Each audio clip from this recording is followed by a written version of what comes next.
Thomas Jefferson, a representative for a vote-based system, was an American principal architect, the chief creator of the Announcement of Freedom 1776, and the third leader of the US 1801-1809. In the main part of party struggle in 1800, Thomas Jefferson wrote in a confidential letter, "I have sworn upon the special raised area of God everlasting aggression against each type of oppression over the psyche of man." This strong supporter of freedom was brought into the world in 1743 in Albemarle District, Virginia, acquiring from his dad, a grower and assessor, exactly 5,000 sections of land, and from his mom, a Randolph, high friendly standing. He learned at the school of William and Mary, then read regulation. In 1772 he wedded Martha Wales Skelton, a widow, and took her to reside in his somewhat built peak home, Monticello. Freckled and sandy-haired, rather tall and off-kilter, Jefferson was persuasive as a reporter, yet he was no open speaker. In the Virginia Place of Burgesses and the Mainland Congress, he contributed his pen as opposed to his voice to the Loyalist cause. In years following he worked to make its words a reality in Virginia.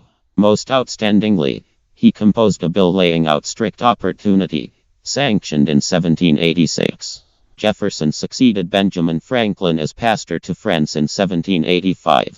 His compassion toward the French transformation drove him into struggle with Alexander Hamilton.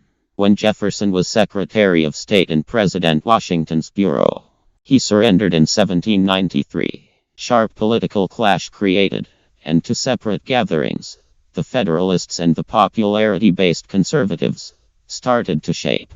Jefferson step by step accepted administration of the Conservatives, who identified with the progressive reason in France. Going after Federalist strategies, he went against major areas of strength for an administration and supported the freedoms of states.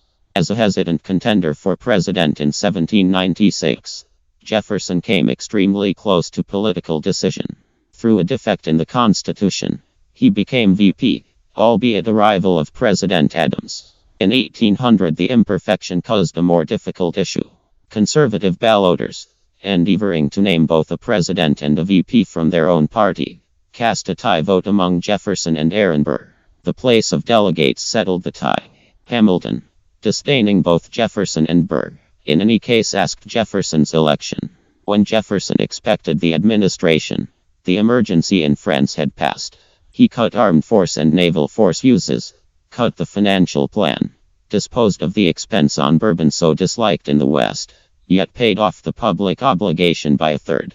He likewise sent a maritime group to battle the Barbary privateers, who were irritating American trade in the Mediterranean. Further, albeit the Constitution made no arrangement for the obtaining of new land, Jefferson stifled his misgivings over lawfulness whenever he had the potential chance to secure the Louisiana domain from Napoleon in 1803. During Jefferson's subsequent term, he was progressively distracted with keeping the country from contribution in the Napoleonic conflicts. However, both Britain and France obstructed the impartial freedoms of American freighters. Jefferson's endeavored arrangement, a ban upon American delivery, worked gravely and was disliked. Jefferson resigned to Monticello to contemplate such ventures as his fantastic plans for the College of Virginia. A French aristocrat saw that he had set his home and his psyche on a raised circumstance, from which he could consider the universe.